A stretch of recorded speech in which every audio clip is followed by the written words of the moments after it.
नमस्कार, आर्या न्यूज देख रहे हैं आप और मैं आपके साथ अलका सिंह। बुलेटिन की शुरुआत इस वक्त की बड़ी खबर से कर रहे हैं जो दिल्ली से है। दिल्ली से इस वक्त की बड़ी खबर है, मुलायम सिंह को आज मिलेगा पद्म विभूषण। अखिलेश यादव ग्रहण करेंगे सम्मान। डिंपल यादव भी रहेंगी मौजूद। उत्तर प्रदेश के 3 बार के मुख्यमंत्री, देश के रक्षा मंत्री और समाजवादी पार्टी के संस्थापक दिवंगत राजनेता मुलायम सिंह यादव को बुधवार को मरणोपरांत पद्म विभूषण पुरस्कार से नवाजा जाएगा। मुलायम सिंह के बेटे और सपा अध्यक्ष अखिलेश यादव राष्ट्रपति द्रौपदी मुर्मू के हाथों से ये सम्मान ग्रहण करेंगी। इस दौरान उनके साथ पत्नी और मैनपुरी सांसद डिंपल यादव भी मौजूद रहेंगी। तो बड़ी खबर दिल्ली से, सपा के संस्थापक दिवंगत नेता मुलायम सिंह यादव को आज पद्म विभूषण से सम्मानित किया जाएगा। ये सम्मान खुद सपा अध्यक्ष अखिलेश यादव ग्रहण करेंगे। इस दौरान उनके साथ उनकी पत्नी डिंपल यादव भी मौजूद रहेंगी।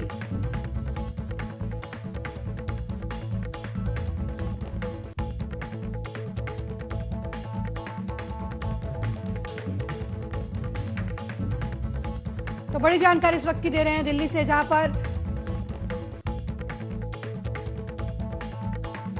तो इस खबर पर ज्यादा जानकारी के लिए हमारे संवाददाता दीपक सिंह फोन लाइन पर जुड़ गए हैं। दीपक, सपा के संस्थापक अखिलेश मुलायम सिंह यादव को पद्म विभूषण सम्मान मिलेगा। अखिलेश यादव ये सम्मान ग्रहण करेंगे, क्या कुछ अपडेट है? कब तक ये सम्मान समारोह जो है वो आयोजित होगा और सम्मान दिया जाएगा?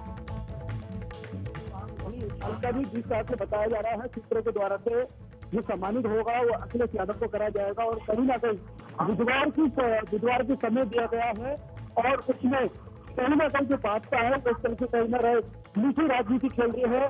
जो चुनावी दौर में 2024 में जो चुनाव रहेगा वो पूरे ही जो इनके समाज जो बोर्ड है वो भाजपा लेने के पूरे प्रत्याशी कर रही है। दीपक, जब पद्म विभूषण का सम्मान देने की बात जो है बीजेपी की तरफ से, बीजेपी सरकार की तरफ से की गई थी, उस दौरान सपा नेताओं ने काफी हो हल्ला मचाया था। उनका कहना था कि अगर सम्मान देना है तो भारत रत्न पुरस्कार से सम्मानित किया जाए। जी, भारत जो पूरे जो दिया जा रहा अवार्ड जो दिया जा रहा है उसको कहीं ना कहीं जो राष्ट्रपति है उनको अवार्ड दिया जा रहा है अखिलेश यादव को। और इसी तरीके से जो पहले ही नरेंद्र मोदी जी ने जो बोला था उसी चीज को लेकर वो उसी लिहाज से ही और वो पूरी जो राजनीति जो तैयार करी जा रही है उसको कहीं ना कहीं 2024 के अंदर पूरी रूपरेखा उसी तरह से तैयार करी जा रही है। दीपक, एक नई परिपाटी सरकार की तरफ से देखी गई है कि विपक्ष के नेताओं को भी सम्मान जो है वो बीजेपी की तरफ से दिया जा रहा है। घोषणा का कारण नहीं है, अवार्ड देना है। जैसा कहा मुलायम सिंह 3 बार वहाँ के उत्तर प्रदेश के सीएम रह चुके हैं और वो कहीं ना कहीं जो लगता है वो इनको एक भाजपा जिस आपसे देख रहे हैं जो 2024 के चुनाव रहेगा तो कहीं ना कहीं चोट लगाने वाली बात हो रही है और चोट लगाया जाएगा 2024 के चुनाव के अंदर।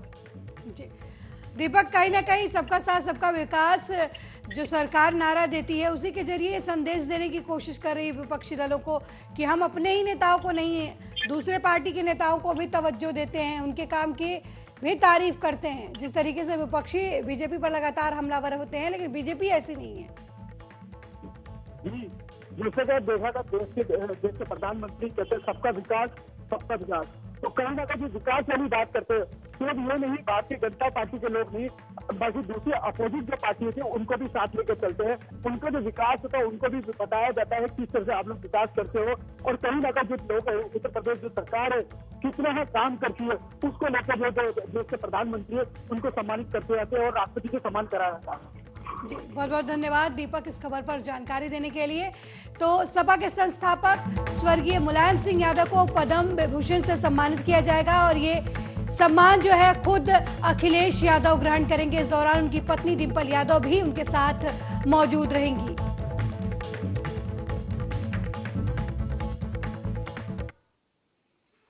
वहीं समाजवादी पार्टी की महिला विधायक रागिनी सोनकर ने मीडिया से बात करते हुए बीजेपी पर जमकर हमला बोला है। इस दौरान उन्होंने क्या कुछ कहा, आइए आपको सुनाते हैं।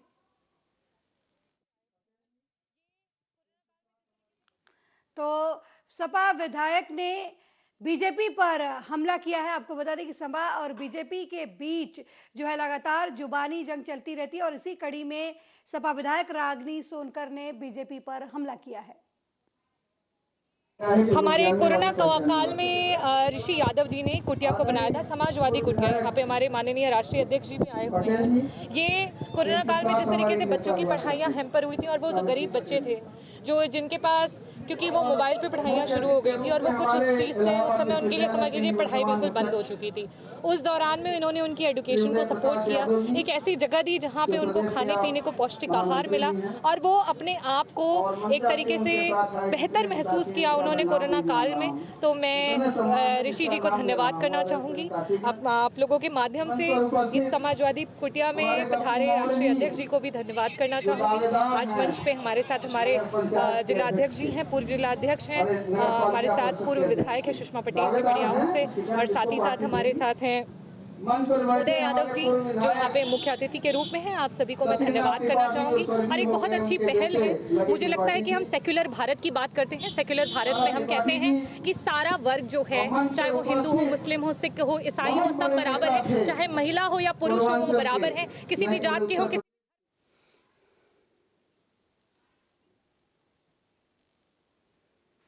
तो अगली बड़ी खबर निकाय चुनाव से जुड़ी हुई सामने आ रही है। निकाय चुनाव जीतने के लिए बीजेपी की तरफ से मास्टर प्लान बनाया गया है। लखनऊ से इस वक्त की बड़ी खबर आपको दे रहे हैं। यूपी बीजेपी ने निकाय चुनाव से पहले प्रभारी बदले हैं। दोनों डिप्टी सीएम को 25-25 जिलों की जिम्मेदारी मिली है। आगरा नगर निगम के प्रभारी मंत्री बने AK शर्मा। शाहजहांपुर नगर निगम के प्रभारी मंत्री नरेंद्र कश्यप को बनाया गया है। तो बड़ी जानकारी आपको दे रहे हैं। उत्तर प्रदेश के नगर निगम चुनाव को लेकर, निकाय चुनाव को लेकर डिप्टी सीएम को 25-25 जिलों की जिम्मेदारियां जो है वो बीजेपी की तरफ से दी गई हैं। निकाय चुनाव को लेकर आगरा नगर निगम में प्रभारी मंत्री AK शर्मा को बनाया गया है। तो बीजेपी निकाय चुनाव को लेकर लगातार जो है अब तैयारियां शुरू कर दी गई है बीजेपी की तरफ से। और इस खबर पर ज्यादा जानकारी के लिए लखनऊ से हमारे संवाददाता शमशाद आलम फोन लाइन पर जुड़ गए हैं। शमशाद, बीजेपी की तरफ से निकाय चुनाव की तैयारियां शुरू कर दी गई हैं। दोनों डिप्टी सीएम को जिम्मेदारियां भी सौंप दी गई हैं। क्या कुछ अपडेट है बीजेपी के निकाय चुनाव की तैयारियों को लेकर? जी बिल्कुल, बता दें जिस तरीके से निकाय चुनाव नजदीक आ रहा है उसको देखते हुए बीजेपी का एक नया जो है नई योजना बनाई गई है, जिसमें लखनऊ के जो 2 डिप्टी सीएम हैं उन्हें जो है नगर निगम प्रभारी बनाया गया है। आगरा का AK शर्मा जो ऊर्जा मंत्री थे, और जो है शाहजहांपुर के जो नगर निगम प्रभारी बनाए गए हैं वो भी मंत्री जो है उनको भी बनाया गया है डिप्टी सीएम को। तो ये निकाय चुनाव है, इसमें कई तरह के जो है बदलाव देखने को मिल रहा है। भाजपा की तरफ से कई योजनाएं बनाई जा रही हैं और कई तरीके की जो है यहाँ पे लखनऊ में जो है बैठक हो रही है, जिसमें नेतागण और मंत्रीगण यहाँ पे मौजूद हैं। और जो है जो निकाय चुनाव आ रहा है इसको देखते हुए किस तरीके की योजना बनाई जा रही है और किस तरीके से निकाय चुनाव को जीता जाए, इसकी पूरी तरीके से रणनीति बनाई जा रही है भाजपा की तरफ से। और जो नेतागण है कई बदलाव देखने को मिल रहे हैं, जिसमें छोटे नेता हो या फिर बड़े नेता हो उनको देखते हुए बदलाव किए जा रहे हैं, जिसमें जो निकाय चुनाव हो वो पूरी तरीके से भाजपा जीते, इसके लिए जो है एक बैठक बनाई जा रही है। बैठक में जो है कई योजनाएं बनाई जा रही हैं। जी शमशाद, इस बार बीजेपी की तरफ से निकाय चुनाव को लेकर किन मुद्दों को केंद्र बिंदु में रखा गया है? क्योंकि समाजवादी पार्टी की तरफ से एक तरीके से दलित कार्ड जो है वो ओपन कर दिया गया है। अभी कांसीराम की मूर्ति का अनावरण किया गया है। फिर से स्वामी प्रसाद मौर्य का बयान आया है कि मिले मुलायम कांसीराम, हवा में उड़ गए जय श्री राम, इस तरीके के नारे दिए जा रहे हैं। तो बीजेपी की तरफ से सपा को काउंटर करने के लिए किस तरीके की रणनीति बनाई जा रही है? जी बिल्कुल, जिस तरीके से जो समाजवादी पार्टी के मुखिया अखिलेश यादव हैं, जिस तरीके से जो है ये अब मूर्तियों का निर्माण करते हुए नजर आ रहे हैं, तो इसको देखते हुए भाजपा के जो प्रवक्ता हैं उनकी तरफ से साफ तौर से यही कहा गया है कि पहले कहाँ थे अखिलेश, जिस तरीके से मूर्ति के लिए जो भाजपा जो है पूरी तरीके से तैयारी करती थी, जिसमें जो यहाँ की जनता है वो पूरी तरीके से भाजपा के साथ में है, मगर अब जिस तरीके से समाजवादी पार्टी के जो मुखिया अखिलेश यादव हैं ये बदलाव करते हुए नजर आ रहे हैं, दलितों के साथ में नजर आ रहे हैं, तो ये पहले कहाँ थे? ये चुनाव जिस तरीके से नजदीक आया है, नजदीक में इनको मूर्तियों का निर्माण करते हुए नजर आ रहा है और चीजें जो हैं और भी बदलाव जो हैं वो भी नजर आ रही हैं, तो ये पहले कहाँ थे और जो अब ये शुरुआत इन्होंने की है, तो ये कहीं ना कहीं लोगों को जो है भड़काने का काम किया जा रहा है। जी शमशाद, निकाय चुनाव जो है वो बेहद महत्वपूर्ण सभी पार्टियों के लिए इस समय लग रहे हैं, क्योंकि 2024 का चुनाव आने वाला है और कहीं ना कहीं सभी पार्टियां जो हैं ये कोशिश में लगी हैं कि लोगों को अपनी तरफ लुभाया जाए। तो आपको क्या लगता है इस बार नगर निकाय चुनाव में कौन से मुद्दे जनता के लिए इम्पोर्टेंट होंगे, जिन पर वोट जो है वो जनता डालेगी? जी बिल्कुल, जहां तक देखा जाए तो जो विपक्ष पार्टी है, कांग्रेस हो चाहे सपा हो चाहे बहुजन समाज पार्टी, वो तो साफ तौर से एक ही मुद्दा है। जिस तरीके से महंगाई बढ़ती हुई नजर आ रही है, जिस तरीके से गैस का रेट बढ़ा हुआ है, डीजल पेट्रोल का रेट बढ़ा हुआ है और देखा जाए तो खाने का जो सामान है उसके भी रेट जो है काफी बढ़े हुए नजर आ रहे हैं। इन मुद्दों को लेकर जनता के बीच में विपक्ष पार्टी उतरेगी और आपको ये भी बता दें कि जिस तरीके से दलित बिछड़े को जिस तरीके से मिलाने का काम कर रही है विपक्ष पार्टी, तो ये भी एक बड़ा मुद्दा रहेगा एक दूसरी पार्टी को दिखाने का कि जो दलितों का सम्मान नहीं करती है वो ये पार्टी करती है। तो इसको देखते हुए ये भी मुद्दे रखे जाएंगे और उनकी बातों को, और बेरोजगारी तो सबसे जो ज्यादा सीमा पे इस समय दिख रही है, तो उस बेरोजगारी को भी देखते हुए जो है वो जो मुद्दे रखे जाएंगे और इसी मुद्दों को लेकर जो है जनता के बीच में विपक्ष पार्टी के जो कार्यकर्ता हैं वो भी उतरेंगे और इसी मुद्दों को लेकर चुनाव लड़ा जाएगा। जी बहुत बहुत धन्यवाद शमशाद इस खबर पर जानकारी देने के लिए।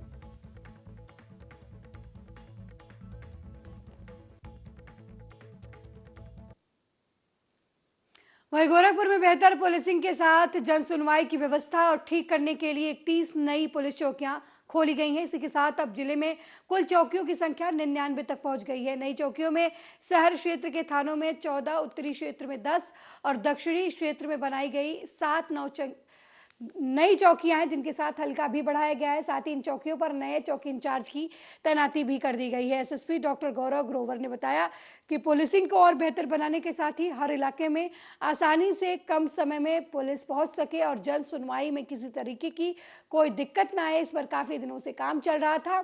तीनों एसपीओ की कमेटी बनाकर इसकी जिम्मेदारी उन्हें दी गई है।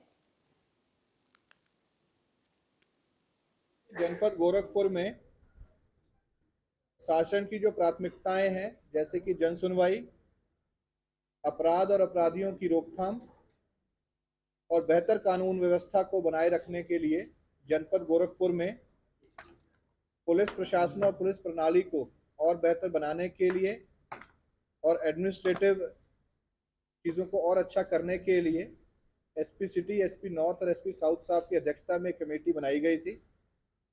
उस कमेटी द्वारा विभिन्न आंकड़ों को संज्ञान में लेते हुए, परिस्थितियों को और घटनाक्रमों को ध्यान में लेते हुए जनपद गोरखपुर के विभिन्न थानों में नई अस्थायी चौकियां खोलने का प्रस्ताव दिया गया है।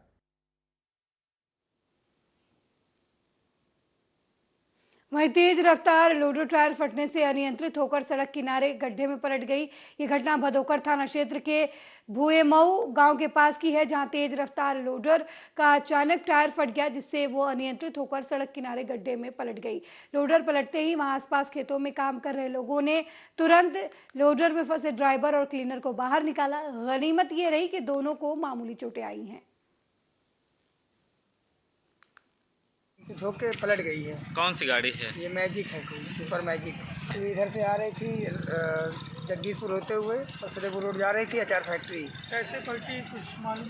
ये टायर फटने बता रहे हैं, वजह है टायर फटने से जाके नहीं, चोट कोई नहीं हुआ, खंती में जाकर गिर गई गाड़ी। एक ही ड्राइवर बच गया है, चोट नहीं आई।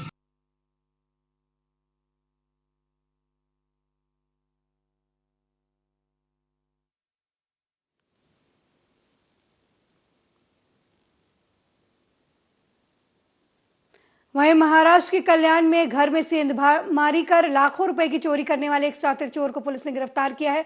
अभियुक्त का नाम जावेद अख्तर मोहम्मद सलीम शाह बताया है, जो भिंडवी का रहने वाला बताया जा रहा है। जानकारी के मुताबिक कुछ दिनों पहले महात्मा फूले पुलिस थाना क्षेत्र में घर के खिड़की की ग्रिल काटकर घर में घुसने के बाद अभियुक्तों ने सोने चांदी के आभूषण, टीवी, मोबाइल फोन और लाखों रुपए की संपत्ति की चोरी की थी। वारदात के समय सीसीटीवी कैमरे में अभियुक्त कैद हो गया था। उसी के आधार पर महात्मा फूले पुलिस ने अभियुक्त को भिंडवी के शांतिनगर से गिरफ्तार किया है और उसके पास से 6,24,000 का सामान भी बरामद किया है।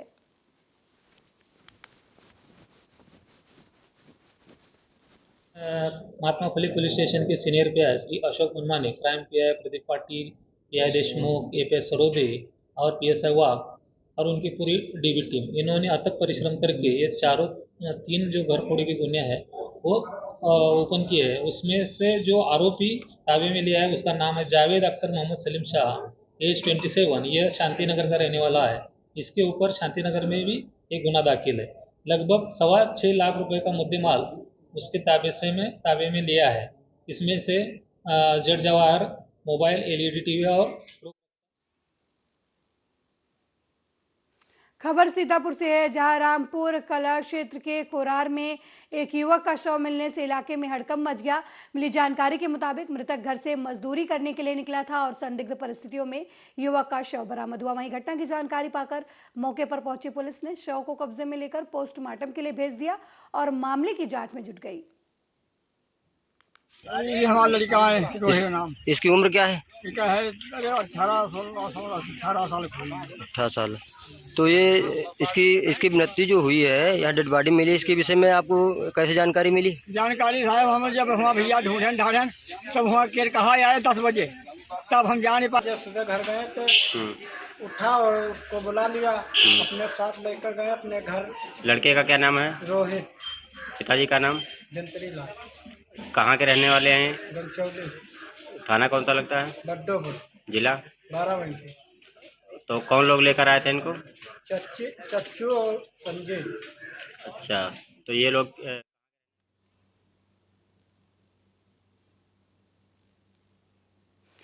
तो आजम खान के बेटे अब्दुल्ला आजम के लिए बड़ा दिन है। विधायकी रद्द मामले में सुप्रीम कोर्ट में आज होगी सुनवाई। तो बड़ी जानकारी, अब्दुल्ला आजम के लिए बड़ा दिन। सुप्रीम कोर्ट में आज विधायकी रद्द होने मामले में सुनवाई होगी। सुप्रीम कोर्ट में सबकी निगाहें टिकी हुई हैं। समाजवादी पार्टी के नेता आजम खान के बेटे अब्दुल्ला आजम के लिए आज का दिन बेहद अहम रहने वाला है। अब्दुल्ला ने अपनी विधानसभा सदस्यता रद्द करने के खिलाफ सुप्रीम कोर्ट में याचिका दायर की है। रामपुर की स्वरा विधानसभा सीट पर उपचुनाव के ऐलान के बीच सुप्रीम कोर्ट में ये सुनवाई अहम होगी और सियासी दलों की निगाहें इस पर लगी हुई हैं।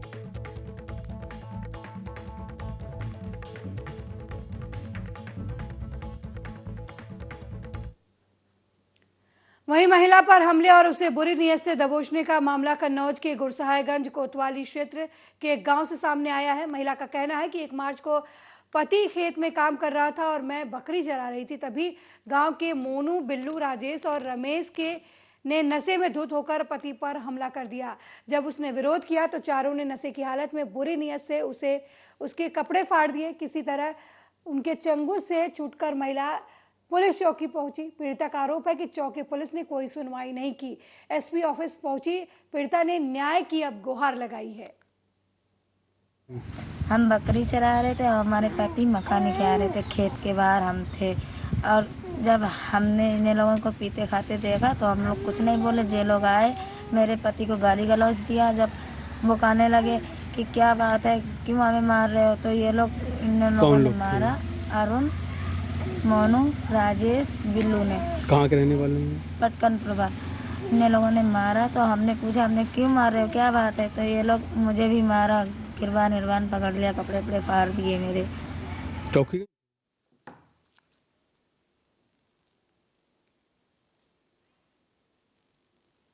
वहीं महाठग सुकेश चंद्रशेखर से जुड़े 200 करोड़ रुपए के मनी लॉन्ड्रिंग केस में सुनवाई के लिए आज अभिनेत्री जैकलीन फर्नांडिस दिल्ली के पटियाला हाउस कोर्ट में पेश हुई। इस केस में जैकलीन भी आरोपी हैं।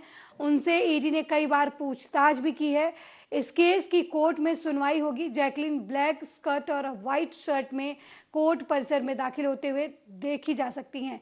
बता दें कि ईडी आज मनी लॉन्ड्रिंग मामले में सुकेश चंद्रशेखर और अभिनेत्री जैकलीन फर्नांडिस के खिलाफ पूरक शिकायत दर्ज करेगी।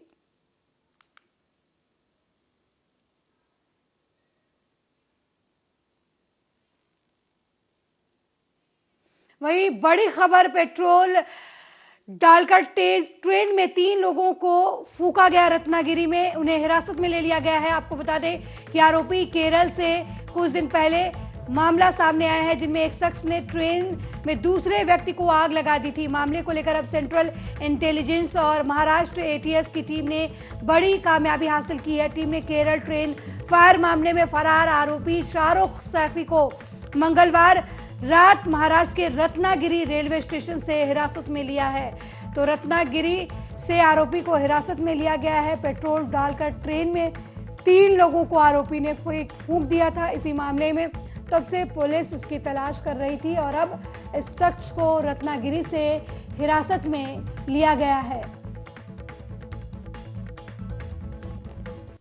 तो बड़ी जानकारी, पेट्रोल डालकर ट्रेन में 3 लोगों को आग के हवाले करने वाले आरोपी को रत्नागिरी से गिरफ्तार कर लिया गया है। आपको बता दें कि आरोपी की पहचान हो गई है। हालांकि अब इस मामले में इंटेलिजेंस एजेंसियां जो हैं वो जांच पड़ताल कर रही हैं।